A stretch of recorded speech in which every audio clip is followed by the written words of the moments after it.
Are they really reliable? That's really the question I want to answer today.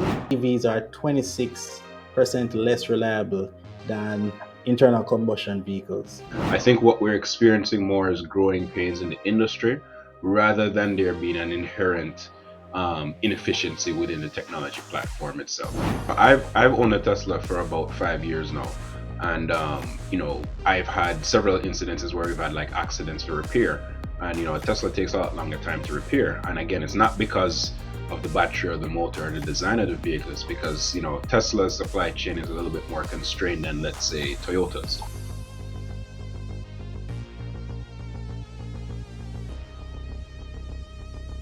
Hi, Plug-in Jamaica family. Welcome again to another episode where we talk about all things electric mobility here in Jamaica. And today we want to talk about electric vehicle reliability. So now you may have seen a recent article about EVs not being as reliable as we thought, but I have a special guest today with us that will speak about EV reliabilities and how it affects us as Jamaicans. So with me is none other than Xavier Gordon, CEO of Flash Motors, and also he serves as the on the JIVA committee as the Jamaica Electric Vehicle Association on safety and standards. So without any further ado, let me just welcome Xavier. How are you doing, man? What's up, Daniel? Everything all right? Everything is good, man. All right. It's a pleasure having you on Plug in Jamaica today. No We problem. just want to hear from you, man, about electric vehicle and their reliability. Are they really reliable? That's really the question we want to answer today. All All right. right.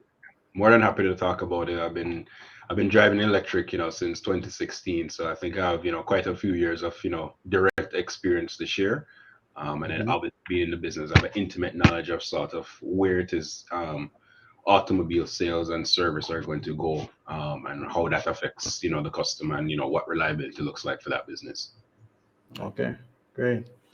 So Xavier, we want to know, like, these consumer reports that came out. I mean, they mentioned that it is from 2020 to 2023, Mhm. and they're saying that EVs are 26% less reliable than internal combustion vehicles.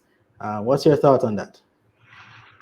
I mean, I think I can certainly understand some of the pain points that a lot of people have been having with new cars, electric cars in general.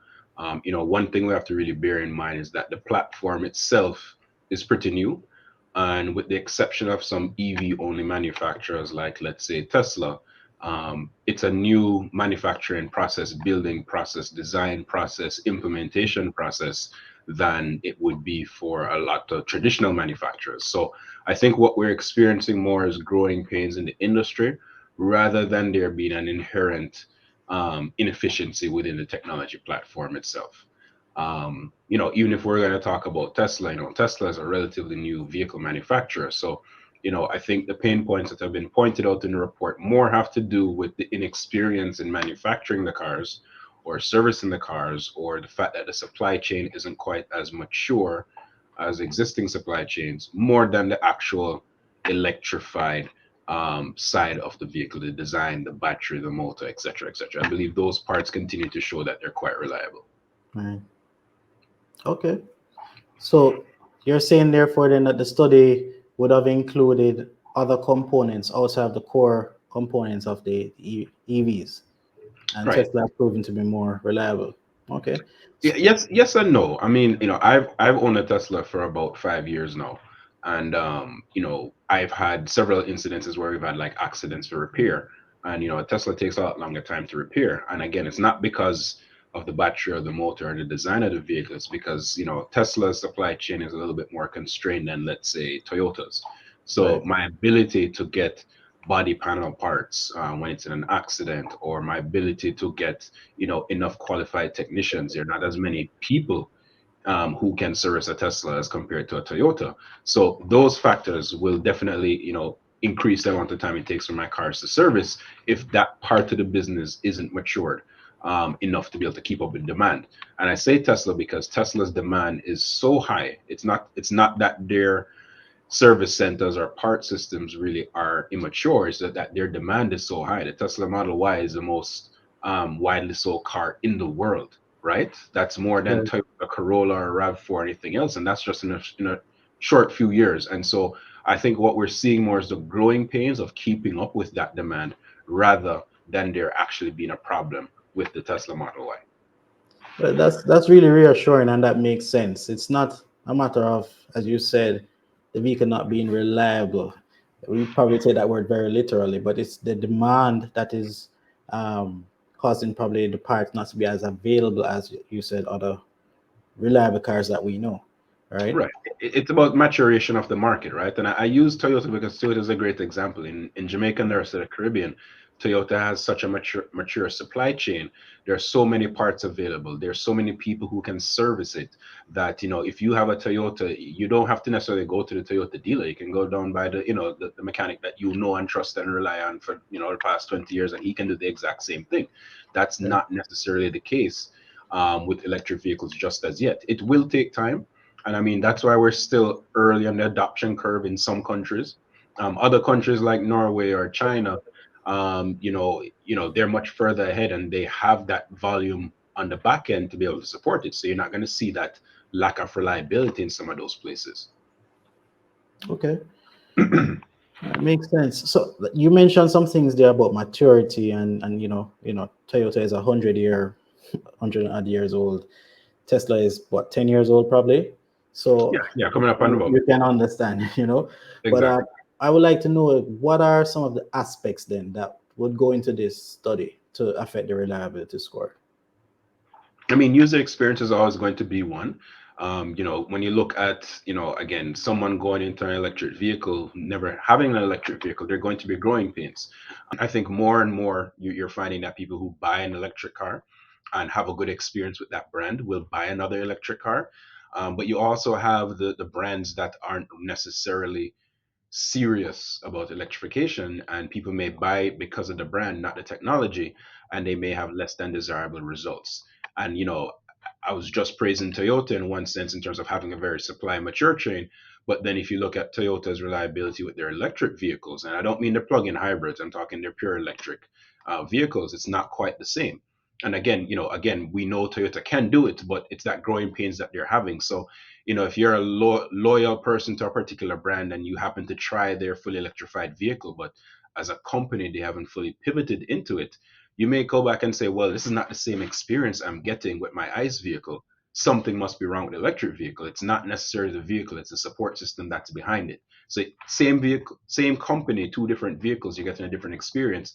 That should show you that, hey, there's something that's not being managed properly just as yet. And it will come with time, but I think it's just a feature of where we are right now.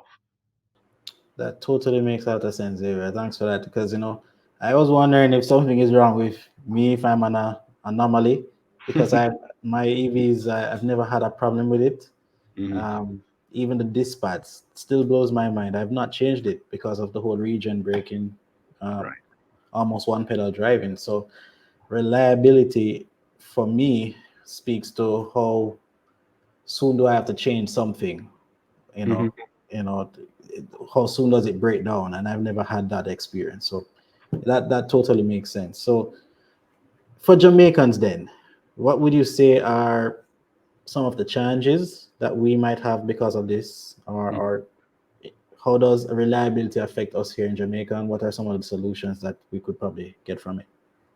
I think there are a couple of things that are, not necessarily holding us back, but just need to be addressed. I think education and, your platform is doing a great job of continuing to ask the right questions, sharing your experiences. You're a very early adopter and kind of helping people to understand that.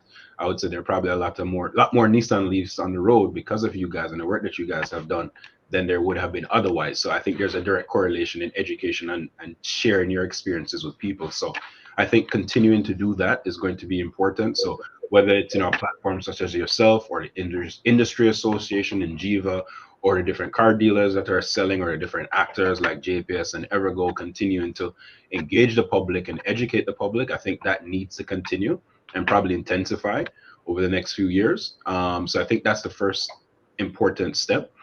People sharing their experiences based off of that. is going to be important. And then for the people who are retailing electric vehicles to continue to, sort of push the envelope and assure people of the reliability aspect of it. In Jamaica we have several electric vehicles that we are retailing through our partners, and that's part of the things that we push is helping them make that connection with people. And I think that because especially new electric vehicles are new in Jamaica. The used market's a little bit more mature, but the new electric vehicle side in Jamaica is very, very new. The brands tend to be a little bit more expensive than what the average Jamaican is purchasing, and so maybe some of that information is still being gatekept. So I think we need to do a lot better job of getting information out.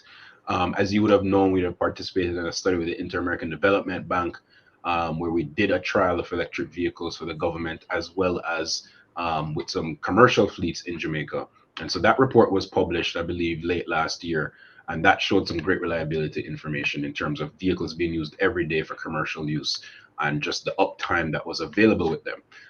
There were still some challenges that weren't necessarily due again to the vehicle design and sort of the electrified aspect of it, but those are sort of universal issues that you might have with rolling out vehicles in general to any sort of fleet. So when you looked at it from the perspective of that, we were able to really prove that electric vehicles can just keep going. There's not much to do with them from a service perspective. So to your point, everything from regen braking, saving on your brake pads, to the fact that you don't have any oil changes, no exhaust systems, the cost of even doing a service is a lot cheaper, and the frequency is a lot less because there's just a lot less things to touch and check up on. So you put that all into basically what you call a total cost of operation, not to mention the energy savings. It becomes an extremely valuable proposition, but people aren't aware of it. And typically, especially on the consumer end, that's not how people shop for cars. People don't buy cars based on total cost of operation. They base it on a perceived value. There's a perception that certain brands have a better value, but it would be very hard to find people actually producing that in data form. It's just a perception, and that's built Yeah. up over years, right? Of saying, well, I own this brand, and my brother owns this brand, and my father used to drive this brand, and my aunt just bought this one, and they've had a good experience, so therefore this is a good brand. In Jamaica, in particular, brands that are selling electric vehicles are either sort of really high end or they're new, and so that sort of perception hasn't been built up yet. So I think that's just going to take some time. But we have seen success in the Caribbean, particularly Barbados and Bahamas. We've seen very, very spectacular success in those markets. So I believe Jamaica is maybe a year or two away from hitting that sort of adoption curve. And maybe we should follow up with this in maybe a year or two and see what people's actual experiences, apart from me and you and people who are early adopters, regular people who decided my next car is electric, whether it's my second car or my primary car, and saying, well, what has the experience been? Have you had any breakdowns on the side of the road? What is your service cost? What does your JPS bill look like versus what your gas bill used to look like? I think getting to those people, the regular consumers, are where we're going to actually start to see traction happening. Yeah, so true. Okay. So another follow-up question to this, Xavier, is what are the opportunities then for Jamaicans and EVs? I think that's a very nuanced answer. I think the first opportunity is going to be, fleets. A fleet manager, whether they're government, corporate-based, transit fleets, I think they're the ones who are going to be able to appreciate immediately the type of um, cost savings and operating cost savings that are available. So, my hope is that the Jamaican government and the rest of the corporations and businesses and transit agencies across the island will continue to procure or look to procure EVs, because I think that is what's going to start to help establish the value proposition to the regular consumer. So I think in the immediate, in the immediate time frame, those are the places that's going to happen. So we'll continue to engage. There's Flash Motors. We're continuing to engage a lot of these stakeholders every day on it. So I think that's going to be important. The charging networks have done a very good job so far. JPS and Evergo, they continue to grow their networks. The uptime of their charging stations have been pretty good. JPS in particular, I know, has done a really excellent job at the pricing. for their public charging. It's a very attractive rate. It's not much different from your residential charging rate. So I look at those things and I say, as stakeholders, that the infrastructure is actually doing really well.